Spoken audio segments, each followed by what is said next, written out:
Welcome and welcome back to the Marketing Made Inclusive podcast. I am your host, Joyann, and today I am joined by Liz Mosley. Is that correct? Yeah. I always like to check. Even when I'm confident, I'm like, no, still check. Yeah. Names mean things. Anywho, I met Liz at a conference where we were both speaking, and Liz, you spoke about your no challenge and your rejection challenge, and I absolutely was inspired. I was just like, yes, I want everyone to say no to me now. And then I chickened out. I love that though, because you told me exactly what you were going to go and get rejected from. Like as soon as I got to back to our table, and I was like, yes, this is so good. Like, yeah, okay, I'm gonna do it. I'm gonna ask everyone for everything. Yeah. The thing is, what happened with you? People just started saying yes, and it kind of annoyed me. You're like, oh, this is rude. Why are you saying yes to me? You should say no. I know, but then you just need to go bigger. If everyone's saying yes, go bigger. While I contemplate what bigger is, please let our audience know a little bit about you and your background. Yeah, sure. I am a graphic designer. That's what I trained as. In recent years, I have been specializing in branding for small businesses, mainly because while I was working in-house somewhere, I set up my own stationery business, basically so that I could design stuff that I liked that wasn't to anybody else's brand or anything like that. I could just be creative for the fun of it. And it was kind of like a hobby business on the side, but it really sort of catapulted me into that small business world, lots of craft fairs and meeting lots of other makers. And I just realized that I really loved that sort of community, that group of people. So eventually, after having 2 kids, I sort of realized that I needed to effectively pick one of my businesses. Either I go down the sort of self-employed services route, or I really go all in on the product-based business. So I dropped the product-based business, went all in on the services, but because I loved that sort of community so much and just felt really sort of passionate about supporting them, that was kind of my target audience was small businesses. So I've been doing that for the last sort of 7-ish years now, basically since leaving my full-time job. I've been doing it mixed in with having kids, so it's sort of it's ebbed and flowed as to how much time I've had to work on it. But the last 3 years, I've been really able to focus on it, which has been amazing, and it's been nice to see it grow. But then I also do a bunch of other stuff as well, because I'm definitely what people would call a multi-hyphenate, or I like all different things. So I've got a podcast as well called Building Your Brand.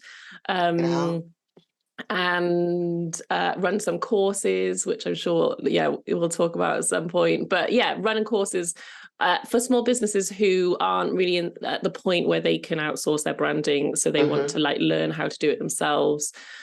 That's those are the sort of main things that I'm working on. Hosts for Adobe, one of the biggest design tools in the world. So I've got an ongoing collaboration where I do a bunch of work for Adobe. So I've hosted for them on Adobe Live. I'm an Adobe Express ambassador, and a bunch of other jobs behind the scenes for them that are less visible, but still really fun. It's how are you going to leave the name drop, We have to be more American with our name dropping sometimes. I know we do. I need to put it on my website somewhere. I don't think it's even on there yet. And because I'm a LinkedIn fanatic, please make a company page for your self-employed self on LinkedIn. Okay, I will. I'm not a LinkedIn.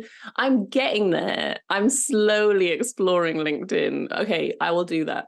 I'll make a company page. LinkedIn is where the professional fun happens. Yeah, that is true. I made my first group the other day, which I was quite excited about. The groups are interesting. Some of them are really, really good and you get a lot of engagement. And then some of them turn into spam quite quickly. Yeah, it's going to be interesting to see what happens. It's an experiment for sure. Perfect place to experiment. But you mentioned, so small business is such an interesting demographic to serve, because when it comes to branding, when it comes to marketing, they are the ones who, like you said, need it, but normally can't afford it. Yeah. And you're one of the few designers that are self-employed that I've seen have a course teaching people how to do it themselves. And I even saw it mentioned that you teach them how to use Canva. And normally when I mention Canva to designers, it's I stab them in the heart they're like, how dare you? And I'm like, but it's what people are most likely going to use. And I really struggle. Yeah, I struggle with this a lot because, and actually, like I had a lot of, when I started putting my course together, I had literal sleepless nights about it because I stressed so much about what other designers in the design industry would think about it. And I had a coach at the time who, like, I happened to just have coaching as I was launching this course, and I really needed it because she sort of like she helped me keep going because I nearly gave up so many times. And it's like a big, the branding one in particular is a big course. It's like a 12-week course. It took a lot, like I had to scale back on client work to get it like completed. Like it was a lot of work to put it together. But my philosophy on it is just different. Like I understand why as a designer you wouldn't use Canva. Well, I don't actually. I think so as in I think you can still, as a designer, I still use, well, I use Adobe Express, which is like the Adobe's equivalent because it comes as part of my Creative Cloud. You know, I've already got it, the premium version. And I'm an Adobe Express ambassador, so obviously I would use that. But you know, it's a sort of similar premise where it's like a much easier entry design tool that the idea is that everyone can use. And sometimes I don't need all of the tools there. I just need to make a quick social media post. I don't need like hundreds and hundreds of options of things to do. And so sometimes it's just like easier for me to quickly put something together. You know, I can do it on my phone because I've got the app, you know, that kind of thing. So I do use it, but it's not what I would use all the time. Yeah, exactly. It's like a nice little added extra for me rather than my main design tool. But I make templates, social media templates for all of my branding clients because there's no point me making branding for them that they're not able to use. And so I think those tools are great. Like, yeah, if you're a branding designer and that's what you're using to design logos on, that is like, you're going to come up against like problems at some point. Like there are limits to what it can do. But you can get by, you can do enough on there to create something that is good. And I just hate the snobbery of it. Like I hate the whole, oh, if you use this, like there's so many posts on social media being like, if you use Canva, you're not a proper designer. And I'm just like, it's a tool. The tool is not what makes you a designer. Like your experience and your like knowledge of like the principles of design and what, you know, makes a design functional and what doesn't, that's what makes you a designer. It's not the actual tool. You know, if you're a good designer, you'll be able to design something that looks good in Canva or Adobe Express. You know, you just won't have as many like options as to tools that you can use within it. And so it winds me up, to be honest. And I do keep thinking about doing sort of counteractive content on my social media, but I haven't plucked up the guts yet because it's always a bit I know it's gonna like basically I know it's gonna be like dropping a little grenade in there and then like I'll probably run away because I'll get to be honest, they're probably all worried about AI at the moment, so they might not even notice. Yeah, true. Yeah, that's true. Maybe now's a good time. No one will be stressed about. They'll all be like, oh yeah, go ahead, use Canva. As long as you don't use AI. I think that's going to be the shift. Yes, use it. Just don't use AI.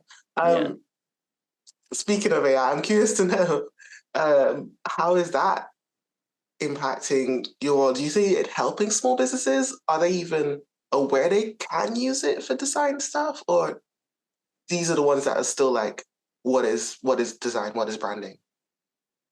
Yeah, I think most of the people who would like take my course probably aren't at the point where they would be using AI in design, like in design tools. So like, for example, I use, you know, like Photoshop, Illustrator, InDesign, you know, like they're all bringing in a lot of AI tools within the programs. Some of them I think are like absolutely incredible tools that have saved me so much time, because they're taking away the jobs that are painfully boring that I had to do in the past. So those ones excite me, where it's like it's still my creative vision, and I can get to my end result quicker because I'm not having to spend hours like cutting out the outline of a person so that I can change the background. Because I literally, like, I've been designing for quite a long time. I used to spend hours doing that sort of thing, and now I can do it at a press of a button, and that is amazing. Like I make quite a lot of content, so like I use Premiere Pro. Some of the AI updates in Premiere Pro are just like phenomenal. Like, I love them. But then there's other things where I think it's gonna get a bit murky. So there's the sort of feature where you can upload something that you've designed, and then you can use prompts to create things in a similar style. And I understand the benefit of it for some people, but I also think it's going to be really abused, because obviously I can just upload anyone's work and do it in that style. So I think that's where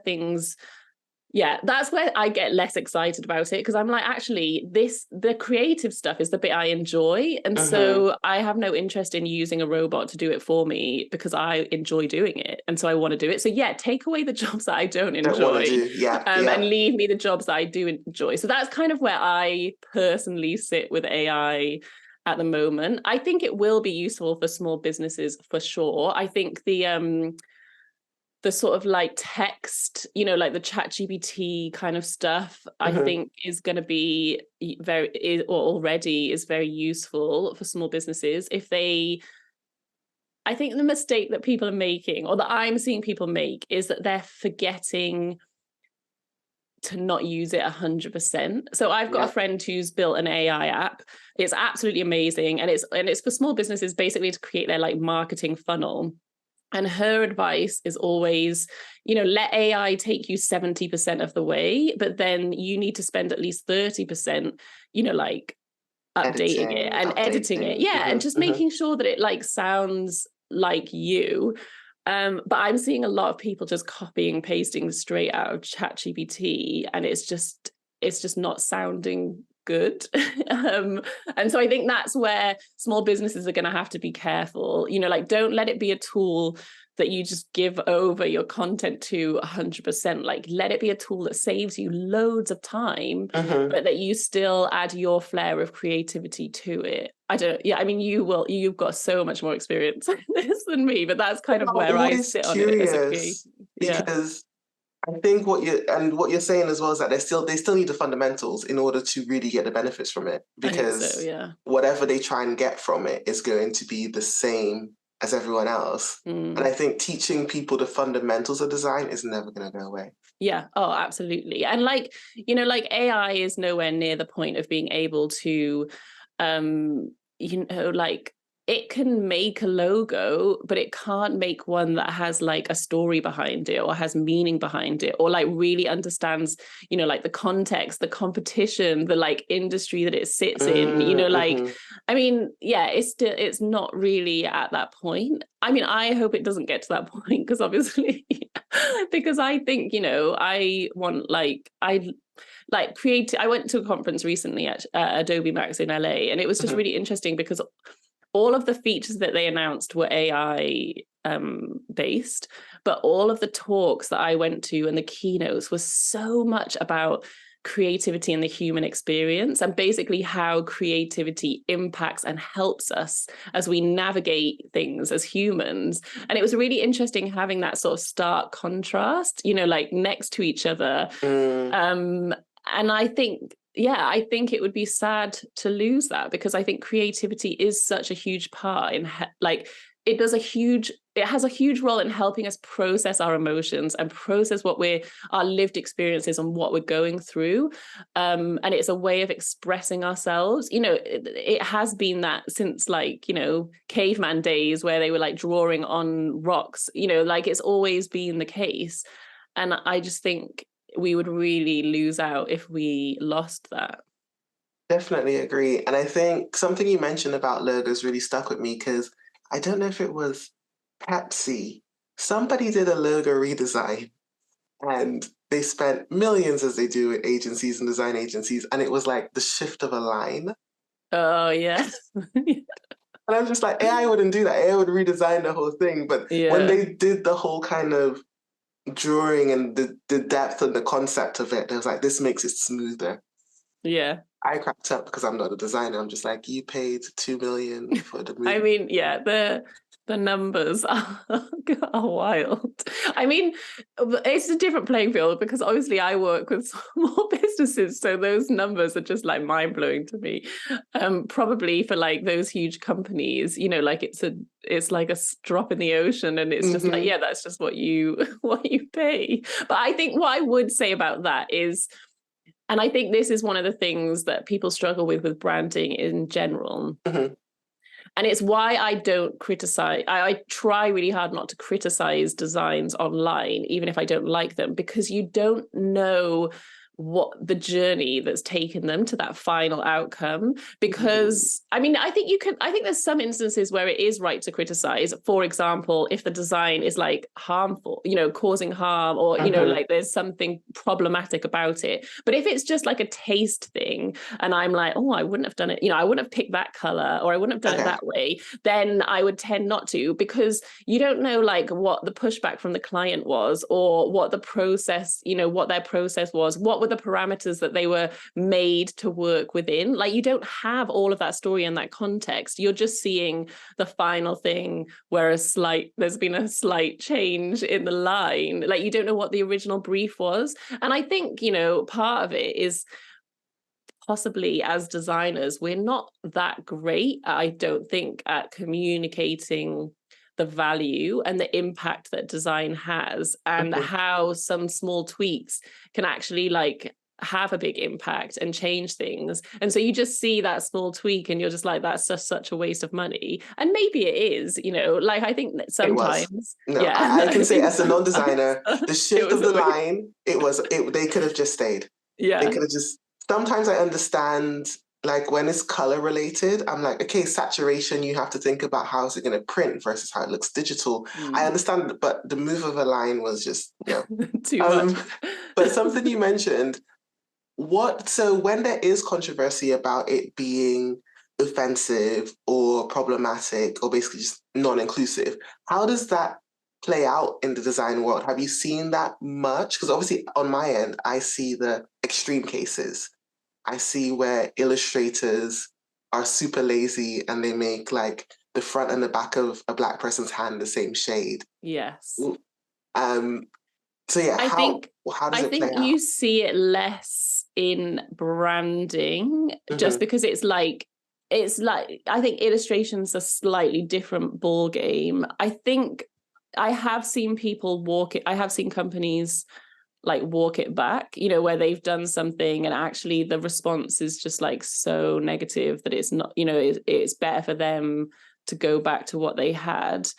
I think that like it's a kind of like a running joke amongst designers is the fear that you are going to design an icon or something that is going to have like a visual, like someone's going to recognize something visual in it that you didn't intend. So for example, a swastika, a penis, you know, that sort of thing, that you're not intending to create that, but you've like done this stylistic design and you didn't look at it from all angles, and then actually if you tilt it, you know, however many degrees this way, oh my goodness, there's a swastika. So like I think that that is one that you see quite a lot, is where it wasn't at all intended for a design to have a motif in it, but then someone points out something not great. And you know, sometimes it's not something offensive and it's just something funny and not ideal, and they'll just sort of ride it out. But sometimes I think it is something that is gonna like genuinely upset people and they change it, which I think they should. But yeah, It's interesting because then I guess it depends on what stage it gets noticed and how much it can change. Because recently I was in Orlando's in Florida, right? Yes. I was in Florida, and they have the shape of the state on a lot of their highway signs and so forth. Something we don't really have here. We don't have like the shape of Bristol. on Yeah. a sign. Because Anyway, it would just be such a weird shape, wouldn't it it? would just be like a squat. It would be like No one would know what it was. It's not like we are all familiar with the shape of Bristol. But over I spent about 4 days there. Over the time of that, I got familiar with the shape, and once I saw something, I couldn't unsee it. The shape of Florida is the shape of a gun. Oh, interesting. Yeah, Once you see it, you can't unsee and it. that is the thing. Like, I feel like I don't really want to go into the details of what people thought it was, but it was the same with the Olympic logo. People saw something quite rude in that, and once you saw it, you could never unsee it. Oh People my can go gosh. and like Google it. I I need to don't Google want it because now I'm to. just like, because the only things that come into mind is because it's the Olympic logo is circles. Oh, not that Olympic logo. It was Oh, like, it's like that, how they do like a bespoke one with the year for each like each Olympics. what I'll year tell you, was it? people can, I think it was the London. I think it was the 2012. I need to go and check, but there was one of them where I'll tell you about it after. People can go and Google. I don't want to be responsible for describing it on your podcast. There's so many layers. I think the worst I have ever seen, and I was at an event, and this I was at an event, and this person was describing the power of branding. And at the end of the slide, they were saying how, designers need to be mindful when they're using different fonts, and had a bunch of different fonts that were meant to say something but said something else. And then there was a scripted font. I was the only Black person in the room that was meant to say pizza, but it said the N-word. No. And they put that up and people were chuckling, and I'm just like, huh, you thought that Yeah. was okay. And it Yeah. was one of those ones where I do wonder how like designers can show things like, because you have to see it because it's such a tangible thing to understand a faux pas, but how you do it and how you go about it, and then it got me really curious to know like what is the conversation when you're teaching people about designing things to take things into mind, like is that even a thing, like when you were at London Design School, no, LSE. LSE, yeah, was there any conversation around cultural considerations when designing things and creating things?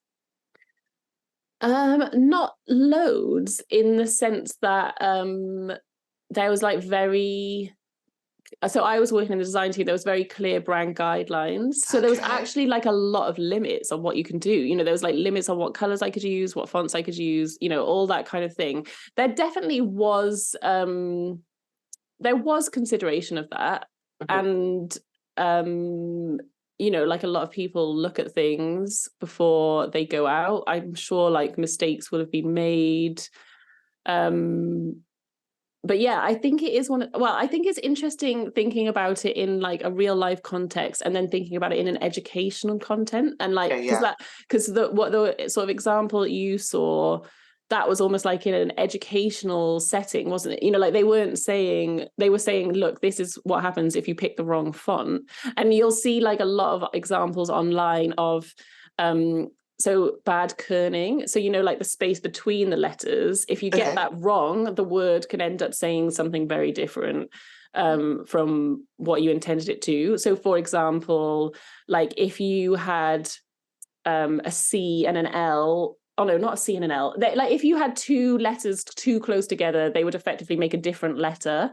I'm trying to think of an actual real example now, and I can't. But yeah, basically, or like if you put like a gap too big between two letters, it makes the word two different words that Yeah. could be like rude. So that's often like shown as an example where design's like really gone wrong, and it's turned into something rude that the person didn't intend. But I think there does need to be, like, I guess what's problematic about your example is that there was no consideration for like who was in the room, and the fact that they would be offended by the example, and that it's completely unnecessary. Like that did not need. There's loads of ways to demonstrate that point. That isn't a word that's racially offensive. So I think that that is something that we need to take into account in our consideration. education, like how we teach people. Sorry, you said it's called kerning when the letters are too. Okay. So that's the space Space between between. the letters in the word. Yeah. See, this is where speaking to a designer and Canva helps, because Canva just calls out spacing and you can either Yeah. space it up or space it sideways. And that's all I Yeah. knew. But now I know kerning. Yay. Yeah. I mean, there's loads of like terminology like that. But then, yeah, like if you're pitching your product to non-designers, Mm, it makes sense for you to make it, if they'd put into Canva kerning, you would eventually worked out what it was, because you would have just like slid the slider around. But actually, you're going to get there a lot quicker if they put spacing, spacing. because yeah, I mean, a lot of the terminology in design comes from when they set type, for letterpress. So like Okay. the space between lines is like leading, so that's like to do with the sort of like lead blocks that they would have put between I'm not explaining it well, but between No, but like the the blocks, literal blocks of physical things. so a lot of them Oh, come from stuff like that. But then there's other terms, and this is something that I haven't really looked into as to how problematic it is, and it's something that I should look into, because ever since I spoke to you, I keep saying things and then suddenly being like, hang on, where does that come from, and is it problematic? Which is I'm really grateful for, because it's really good. But like, so for it drive me example, crazy as well. I know it will drive you crazy, but also it's interesting, and I have like really consciously changed some of the things that I say, because I'm like, why am I saying it like that? Just because it's always been said like that, it doesn't need to be said like that. But like, one of the ones, another terminology in design is, there's a few different options, but if you have a paragraph and then you have one word on its own at the end of the paragraph on the last line, so that's generally, for designers, that's like a no-no. Like, you don't want to have that one word, and it's called, well, some people call it a widow, or some people call it an orphan. And Yeah. like, that's actually quite like emotive, so like, I'll say that and not think anything of it, because my art director is going to know exactly what I mean, like, that's just the term. She's like, make sure you get rid of all the widows. But then I was thinking about it, and I was like, it is like a bit jarring, really. Like, why does that have to be the term? And I'm sure that it will have come from like years and years ago, and it's just like left over. And actually, it would probably be better to call Because it even something just because I'm else. trying to think of like, where could it have come from? And if I we take it know. back to like the 1800s, widows and orphans were not, unfortunately, beneficial to society. Yeah. Yeah, they would. Yeah, exactly. And I think that So, is, so I think that it is highly likely that has a problematic like connotation from way back, but that we're all just still using it because we haven't really bothered to question like why. Yeah. that could be a mini mission. But then anything I can think of off the top of my head right now is just as bad, because then you're teetering into mental health a little bit. Because I was like, oh, make sure you remove all the loners. And it's like, Yeah. it's Yeah, like, yeah. But then you do kind of need a phrase, because saying the one word on the last line that's on its own, that's just too much of a mouthful. Do you know what I mean? Like, you need to come up with a term for it.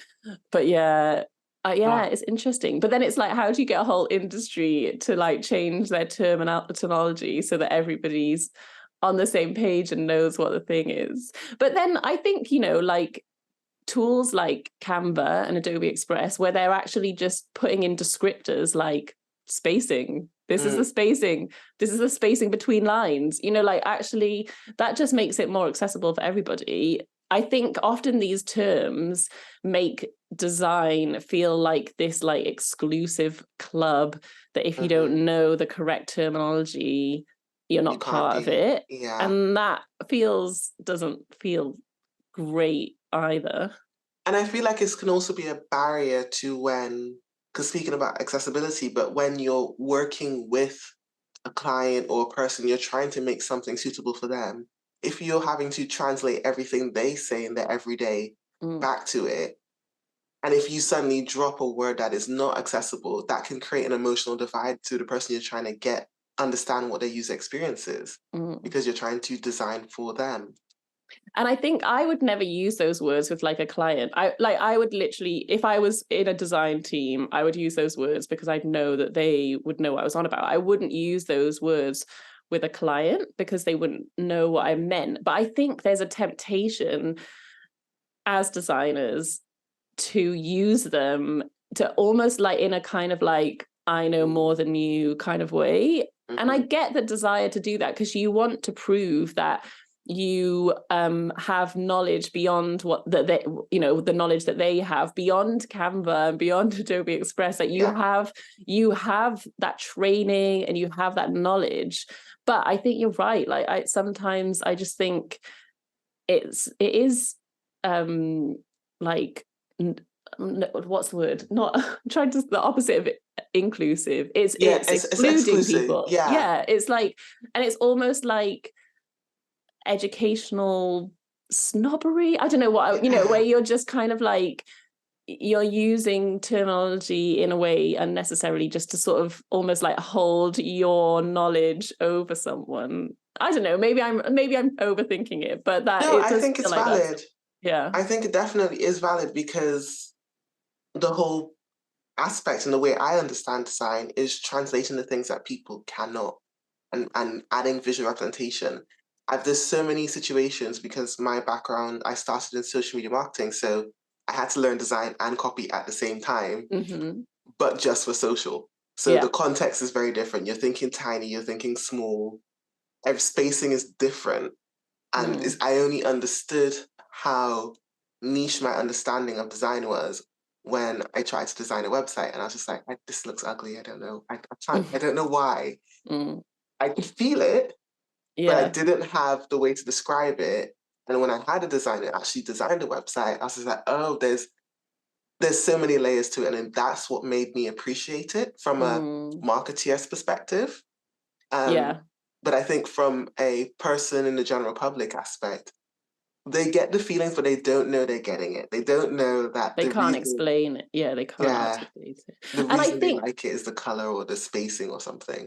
I think that is one valid criticism of Canva, is that it makes everybody think that they are a designer, and Canva isn't what makes you a designer. Like, you know, that works both ways. You know, like Canva is a tool. So if you use it as a designer, that's fine because Canva's not what makes you a designer, but it also works the other way. Like just because you have Canva and you can create things that look decent in it, that doesn't make you a designer either. But it's until you sort of come up against something that you can't do or you can't articulate that you then appreciate the skills that a designer has. And I think that is why it makes designers feel insecure or makes them feel like they need to sort of badmouth it, because I think sometimes it makes people overconfident about their abilities and what they can do, and like even what services they can offer to people. So yeah, I mean, as always, it's very layered, and it's not like a clear right or wrong. It's so layered. It's so layered. Even when I think about how inclusivity works, and I think when we first met, we spoke about inclusive design and how when I dove into inclusive design and saw that it's been going for such a long time, people have been talking about it since architecture and then the color, contrast, space. Like there's so many layers to it that coincide with the principles of design that I realized I couldn't learn one without the other. I couldn't learn inclusive design without learning the principles of design. Yeah. Because color contrast goes into color theory, which goes into, you know, all these other things. And it's just fascinating how many layers there are, but to someone on the other end, they're just like, oh, that's just the logo. And it's like, no, it's not. Totally. I'm curious to know, have you seen anything on your internet, especially since we've spoken, where you're just like, that was not inclusive or problematic or very inclusive in the design world? Any examples? Yeah, I think there's a few things that sort of stand out to me. I think one of the big ones is when people... So I posted this TikTok once that got like a lot of hate. Okay.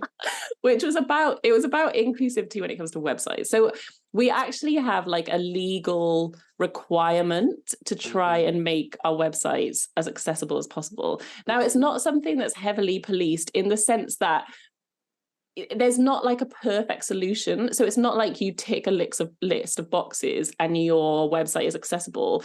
So it's not like, oh, you've gone beyond to put like a certain point, we're going to get in touch with you. But there is like, as business owners, there is, or yeah, as someone with a website, there is sort of like this mandate to try and make it as accessible as possible. Anyway, people kicked off in the comments about this in my TikTok, but some companies, some big companies, so it's not going to impact you as a small business probably, but that's not to say that you shouldn't do it. But some big companies have got into trouble because their website was not usable for a group of people. So I think it's something that's important to think about. One of the things that I see a lot is where people prioritize the aesthetic over the functionality of the website. And this is an age-old design, creative problem, form over function. And what I see people doing is DIYing their website, which is a totally valid thing to do. You can absolutely do it. There's loads of tools that have made that possible for you. But basically, people don't know how to code, and so they can't get the elements that they want in the right place, or maybe they can't get the font that they want, or they can't get the text that they want. And so what they do is put it all in an image. So they'll like make it how they want it to look in Canva, and then they'll upload that as an image to their website. And it'll look nice. And if you have no visual impairment, you'll probably be able to read it fine. But if you do have a visual impairment and you're using a screen reader, your screen reader cannot read what the text you've put in an image. And so that is hugely inaccessible. And it's where you're prioritizing how your website looks over whether someone can actually use it. And so in my mind, that is like a huge no-no. Like I've seen it again with like, it might not even be a sort of design motive per se, but like an illustrator, for example, who does hand lettering. And so obviously they want their website to like reflect their style. And so they'll write a load of content, or they'll write their headers, that in their hand lettered style. And again, it's like, well, there's a whole chunk of your website that someone who's visually impaired can't read, and it's going to massively diminish their experience of using your website. And so in those instances, like, either go away and learn how to make your own font of your handwriting, and then that will work fine, or just accept that you're going to have to sacrifice a bit of the aesthetic that you want. Because, and ultimately, like for design in particular, it's all about communication. It's all about communicating as effectively as possible. Like design is putting text, colors, images, illustrations, putting those things together is like creating order out of chaos, so that information is easier for people to consume and understand.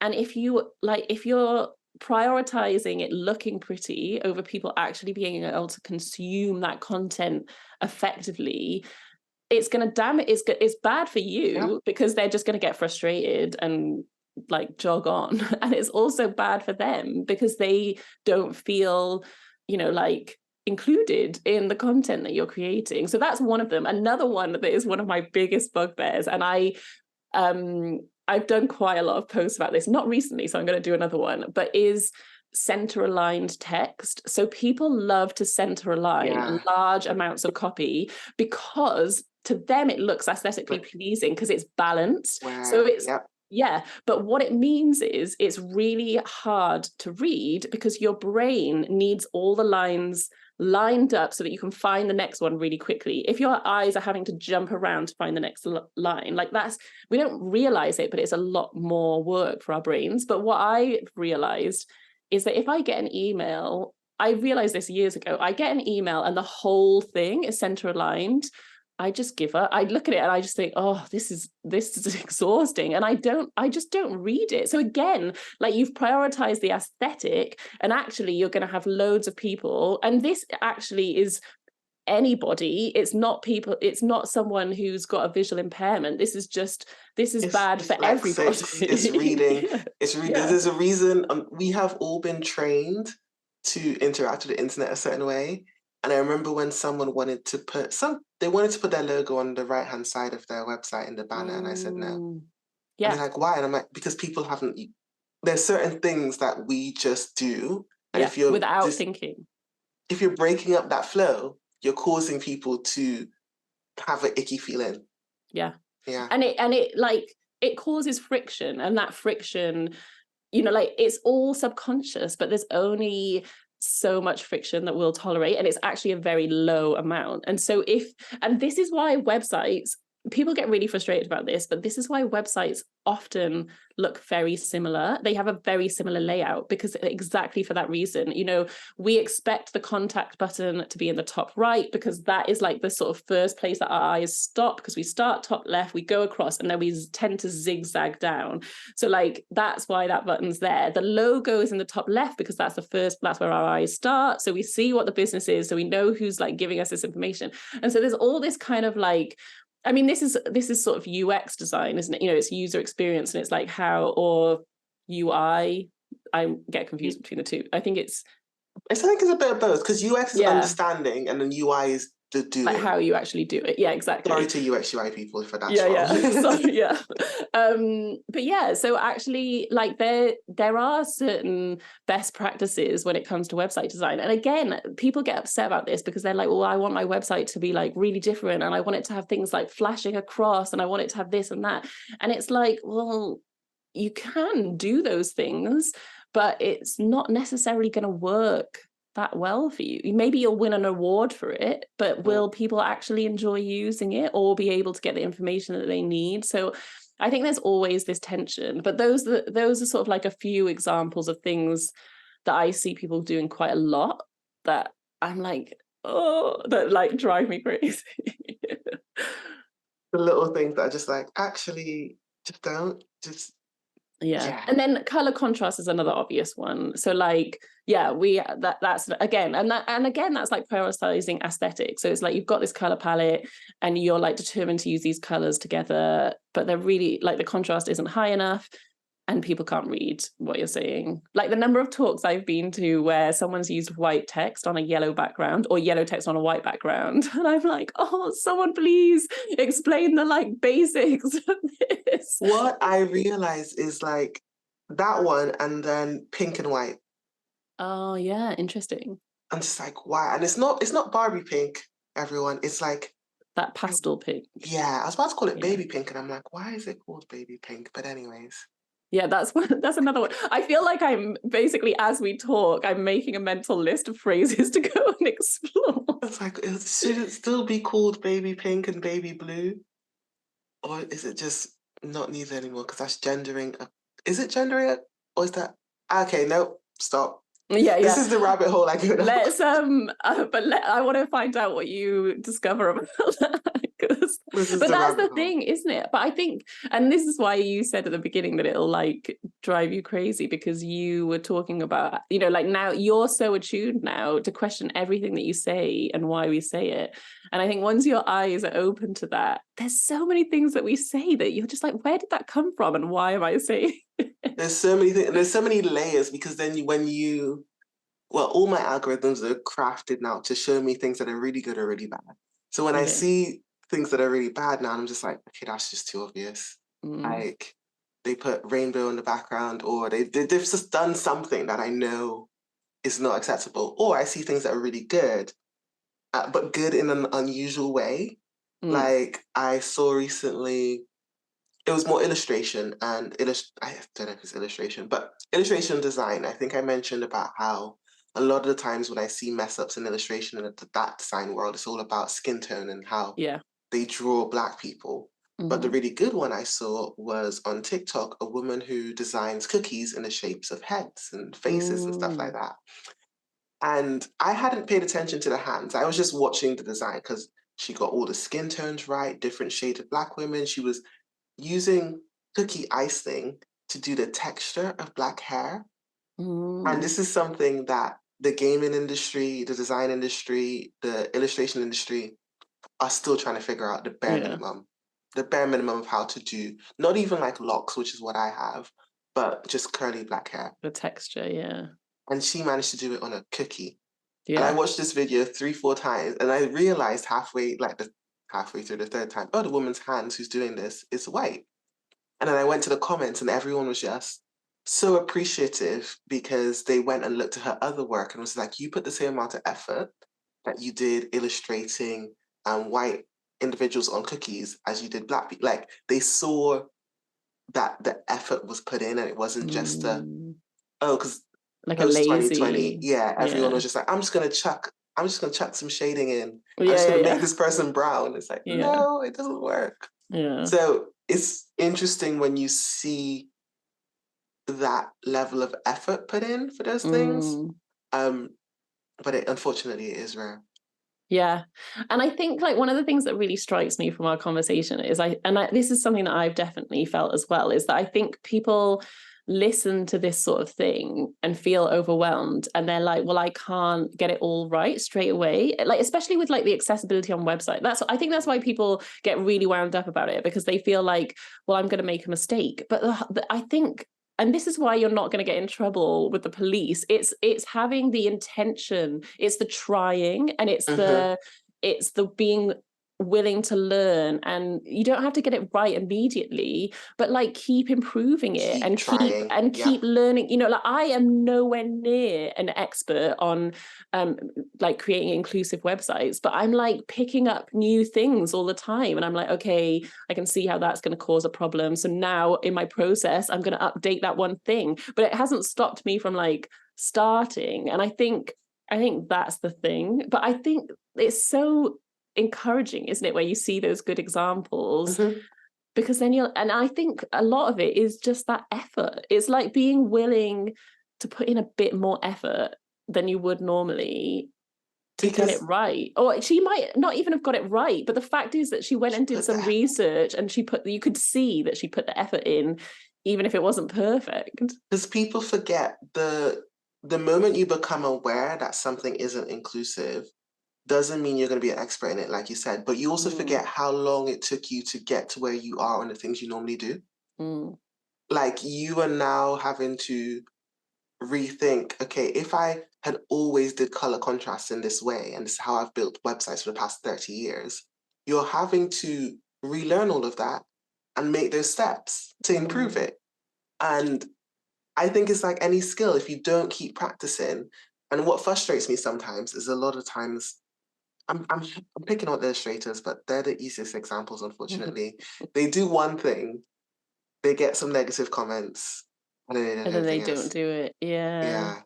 I think the nice thing if you are doing websites and design for clients and branding, there's always another.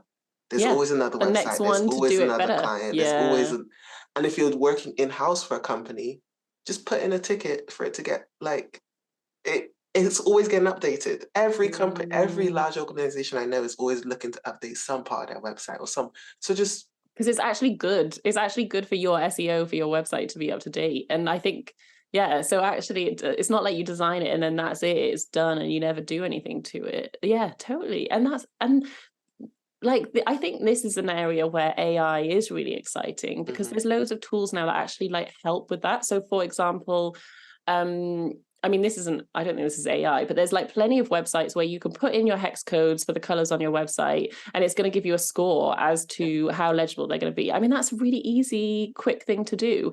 Or I saw, I think this probably is AI, or I don't know, actually, I don't know, but there's like a tool. So in Adobe Express, they have these plugins, and I saw one the other day where you basically you put the plugin in, and then it assesses it basically shows you what your design is going to look like to someone who's colorblind. So it's like flagging up if there's like issues for someone who's colorblind. And so now there's more and more tools, and I think they'll get even more savvy, and it'll almost be like you run your design through something and it's going to like highlight the problems for you, you know, in terms of accessibility. And that's going to be really, that's the sort of tools I get really excited about, because I'm like, that is really helpful. Yeah, there's tons out there. And the one thing I would go back to on your point on AI is make sure you check it, because there are tools out there now where you can put in your image and it write the alt text for you.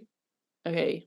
But everyone knows I harp on, AI is not good at understanding different skin tones. Yeah. So check that alt text. Do not just copy and paste. Do not just take it and run with it.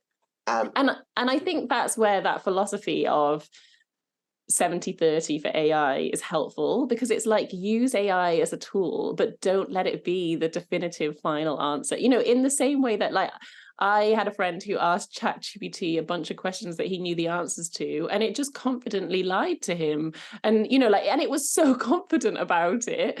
And so I think that's it, is like, we're almost like having, in the same way that we kind of had to learn how to search things on the internet, we're now having to learn how to process the information that AI gives us, and have, I guess, that wisdom to know what to check. And I think, when to check it. I am curious to know, if every small business owner becomes slightly AI competent, how that will affect the relationships of, when you're doing brand development with them and you're giving them stuff and you're saying, hey, what's your thoughts on this? Are they going to come back one day and be like, well, I wanted something closer to this, and send you like a ChatGPT illustration of something? Yeah. That's the bit that it's not, they know, because it's two things for me. Sometimes when you ask a client or someone who wants you to design something what they want, they can't describe it. So I see it being helpful in the sense of, here's a bunch of variations of the literal words you said. Because sometimes that's the other bit where they say, I want it to be like a sky blue, and you do something that, because sky blue is so many types of blue, with the literal words, and they're like, actually, no. Is it going to help conversation or is it going to harm conversation? Is my curiosity. Yeah. And I think that is the thing that's a bit scary about all this, is that we don't really know what the implications are going to be yet. And my suspicion is that it's going to help a bit and it's going to harm a bit, like, it's going to be good and bad. I think people don't often realize that being able to sort of express your thoughts about creative concepts or designs, like a lot of people don't know how to articulate what is in their head when it comes to design. Like, that, I think, is a skill. Like, how do you articulate a feeling that you want to, how do you then represent a feeling in design? And so I think it will help people with that, because they can, maybe create a prompt with words that they're more familiar with, and then they can tweak it until they get something they want. But I think what we are going to see is things looking more and more like each other. And I think I wouldn't be surprised if, in the design industry, for example, in the same way that vinyl has became super popular, I think we're going to see a resurgence of traditional techniques and very, like, hand created, and that's going to be a selling point. I don't think that's happened yet, but it'll be interesting to see, if like letterpress had already had quite a bit of a resurgence. It'll be interesting to see if that sort of happens again. Would you ever rebrand your packages with the label human made? I don't think I would, because I do, like, I can't create branding without a computer. I could create it without AI, definitely. Yeah, so without AI, it's human made. It's not Okay. in a future world. Yeah. Do you think I guess I would consider it. And I think that might become appealing to people, especially if they've got concerns about copyright issues. The big thing at the moment in branding, for example, is if I create you a logo with AI, you can't copyright it. You can't trademark it, sorry. Like, you can't be sure that someone else is not going to come out with something very similar, or you haven't got a legal leg to stand on if they do. So I think it's going to be interesting to see how that develops, because I think there are going to be lots of, like, copyright issues. I think there's going to be lots of authenticity issues. So, like, a big one that I saw the other day was people creating AI generated images of the, like, Gaza, Palestine, like the conflict in Palestine. And it's like, it states that they're AI, but not everyone reads the small print. And that is for news, like news corporations in particular, like, that's really problematic and something that they're, like, really aware of. because it's not an accurate reflection of what's like actually happening. I mean, it's such a minefield, isn't it? I would definitely consider using a label like that. I think the thing that would put me off is not feeling confident that people understood what I meant. But it might become the trend. Yes. I'm thinking in a year or two's time, that might be the thing where people start differentiating. Yeah, I think we will start to see that. And I think, we'll start to see like copywriters, reassuring people that they're not using AI and that you are getting like, that kind of thing. Yeah, I think you're right. I think that could be where it goes. Human made. It sounds itchy. Anyways. On that future aspect, it's been lovely having you here in the present and having you on the podcast. Please let our audience know where they can find you on the internet. Sure. I'm on Instagram. I'm at Liz Mosley. My podcast is called Building Your Brand. And my website is lizmosley.net. Sweet. Absolutely fantastic. We'll pop all those links in the show note. Thank you for joining me on the Marketing Made Inclusive podcast. And if you're listening, you have a favor to ask, subscribe, do it. It makes a huge difference. Yeah. It really does. And leave a review. Leave a review as well. Yeah. I'll ask for you. Yeah.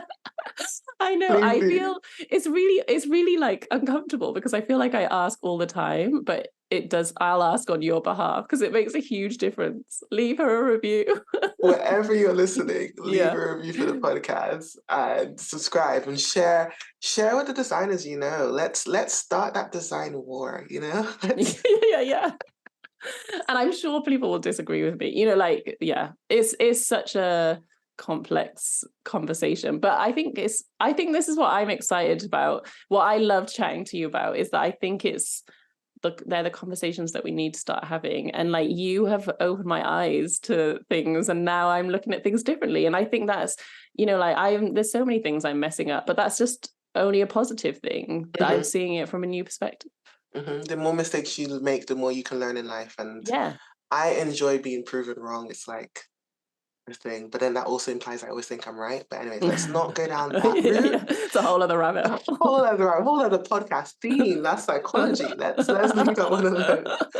But thank you so much for joining me on the Marketing Made Inclusive podcast. My name is Joyann Boyce. You can find me all over the internet at Joyann Boyce. That's JoyannBoyce. And tune in next week where we'll continue to explore all things inclusive marketing.